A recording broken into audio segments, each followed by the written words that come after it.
आज मैंने टॉपिक लिया है कॉन्ग्रुएंस ऑफ ट्रायंगल। ये क्लास 9th का टॉपिक है। कॉन्ग्रुएंस ऑफ ट्रायंगल को सबसे पहले हम डेफिनेशन देखते हैं, उसके बाद जो उसकी ख़ास बातें हैं, जो उसकी इम्पोर्टेंट कंसेप्ट है, उसको समझेंगे। Two triangles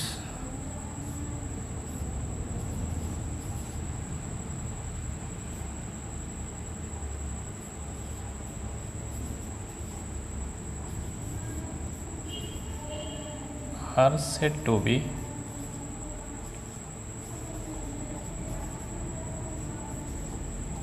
congruent.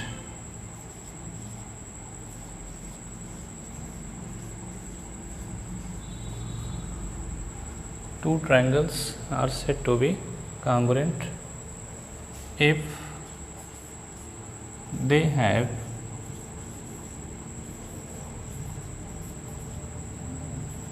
same shape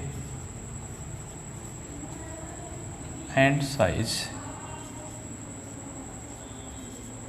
अगर टू ट्रायंगल्स का शेप और साइज़ अगर दोनों सेम है तो हम कहेंगे कि वो दोनों ट्रायंगल्स कैसे हैं, कॉन्ग्रुएंट हैं। अब जैसे मैं टू ट्रायंगल्स बनाता हूँ, एक ट्रायंगल्स है ABC और एक दूसरा ट्रायंगल्स है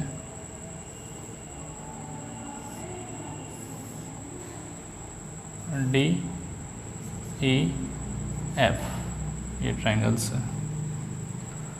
तो अगर मैं ये कहता हूँ कि triangle ABC is congruent to triangle DEF, इसका मतलब क्या हुआ कि अगर हम इस ट्रायंगल को लेकर के इस ट्रायंगल के ऊपर अगर हम रखें, तो अगर ये ट्रायंगल इस ट्रायंगल को पूरी तरीके से कवर्ड कर लेता है तो हम कहेंगे कि ये ट्रायंगल्स और ये ट्रायंगल्स कैसे हैं, कॉन्ग्रुएंट हैं। अब अगर आप जैसे इसको इस ट्रायंगल को उठा के ऐसे आप इसके ऊपर रखते हैं, तो जब आप इसके ऊपर रखेंगे तो ये जो एंगल्स होगा ये एंगल्स इसके ऊपर आएगा, इसके ऊपर आएगा, और एंगल्स B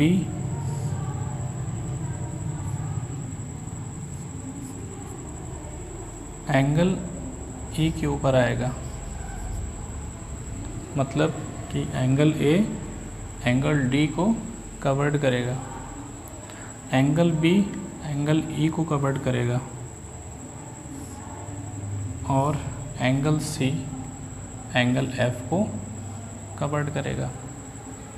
इसको अगर हम मैथमेटिक्स के लैंग्वेज में कहें तो क्या कहेंगे? A angle is corresponding to D angle,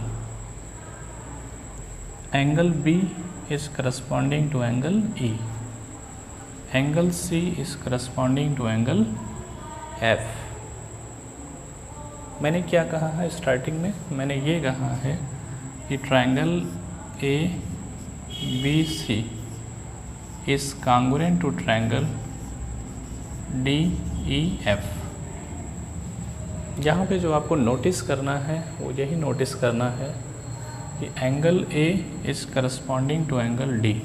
यहाँ पे देखिए, angle A is corresponding to angle D, angle B is corresponding to angle E, angle B is corresponding to angle E, angle C is corresponding to angle F, angle C is corresponding to angle F।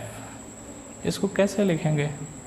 ऐसे कि angle A is corresponding to angle D, angle B is corresponding to angle E, angle C is corresponding to angle F। अगर मैं ये कहता हूँ कि ये triangle और ये ट्रायंगल दोनों कांग्रुएंट हैं। तो अगर मैं ये कहूँ कि angle A is corresponding to angle D, इसका मतलब कि angle A is equal to angle D. Angle A जो होगा वो डी के इक्वल होगा।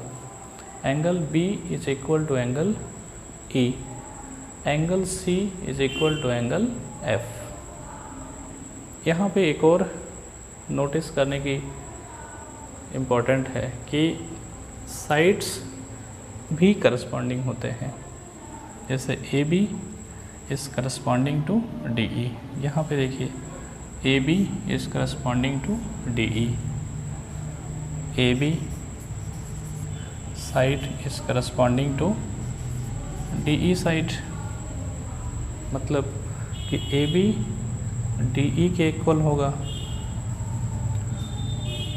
A C is corresponding to D F.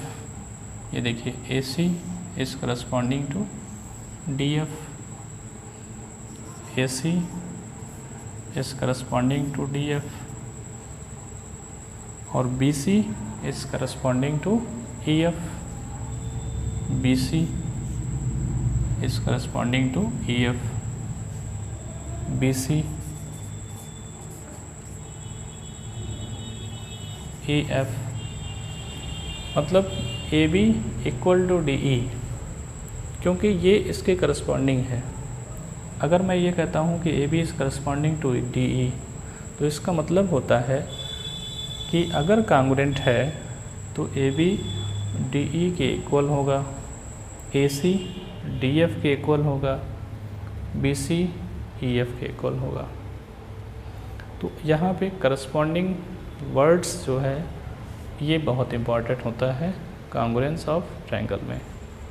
मतलब जो कांग्रुएंस कंसेप्ट है इसमें करस्पॉन्डिंग वर्ड्स बहुत इम्पॉर्टेंट होता है कि करस्पॉन्डिंग कि if triangle ABC is congruent to triangle DEF, तो फर्स्ट थिंग कि corresponding angles will be equal, corresponding sides will also be equal to each other. तो ये वह जो है concept of congruence of triangle. अब इसमें क्राइटेरिया ऑफ कांग्रुएंस, कुछ क्राइटेरिया हैं यानी कुछ रूल्स हैं जो उस रूल्स के बेस पे हम क्वेश्चन सॉल्व करते हैं, उसको देख लिया जाए।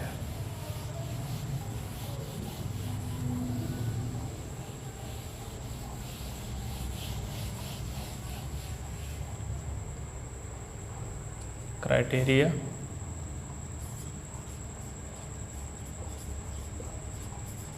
Of कांग्रुएंस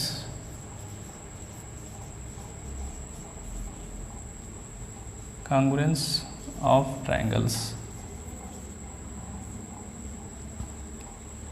First criteria, side angle side congruence rule।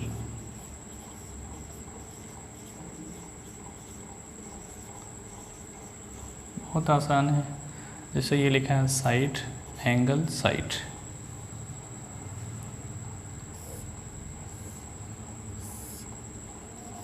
A B C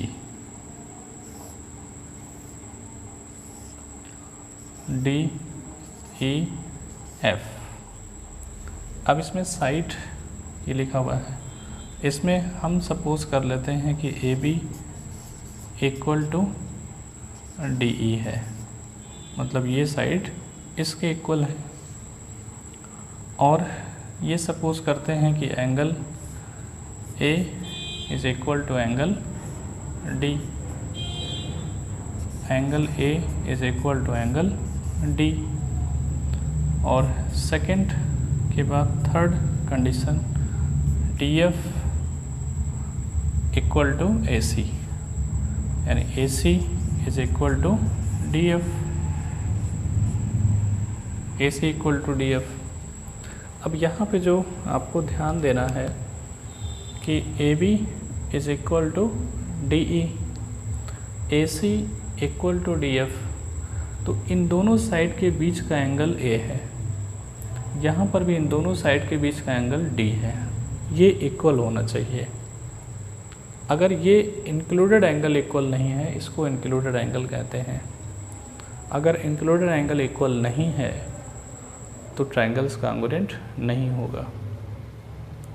misunderstanding यहीं पे होता है कि हम ये लिख देते हैं, ये 3 कंडीशन लिख लेते हैं कि ये साइड इसके इक्वल, ये साइड इसके इक्वल, और अगर कहीं कि ये एंगल इसके इक्वल हो जाए या ये एंगल इसके इक्वल हो जाए तो फिर आप तो कहेंगे कि साइड एंगल साइड है, लेकिन नहीं, इंक्लूडेड एंगल नहीं होगा। मतलब इन दोनों साइड के बीच का एंगल ये इंक्लूडेड एंगल है, इन दोनों साइड के बीच का एंगल ये इंक्लूडेड एंगल ये है, तो ये इक्वल होना चाहिए। ये आपको नोटिस कर रखना है। तब हम कह सकते हैं कि triangle ABC is congruent to triangle DEF। अब यहाँ पे आपको करस्पॉन्डिंग भी देख करके लिखना है कि करस्पॉन्डिंग भी होना चाहिए, यानी AB equal to DE, AB equal to DE, AC is equal to DF, AC equal to DF, और angle A is equal to angle D। मतलब करस्पॉन्डिंग भी लिखा हुआ है तो ठीक है, इसका मतलब ये करेक्ट है। अगर इसी को अगर आप दूसरा लिखते हैं, जैसे अगर आपने गलती से अगर आपने ये लिख दिया कि triangle ABC is congruent to triangle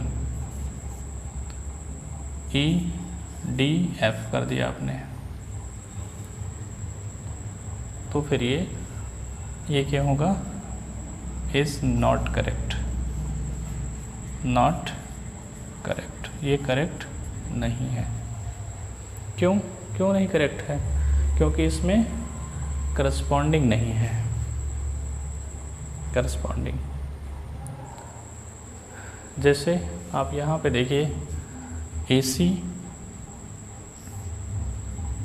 यहाँ पे AC is corresponding to EF हो जा रहा है, AC is corresponding to EF हो जा रहा है।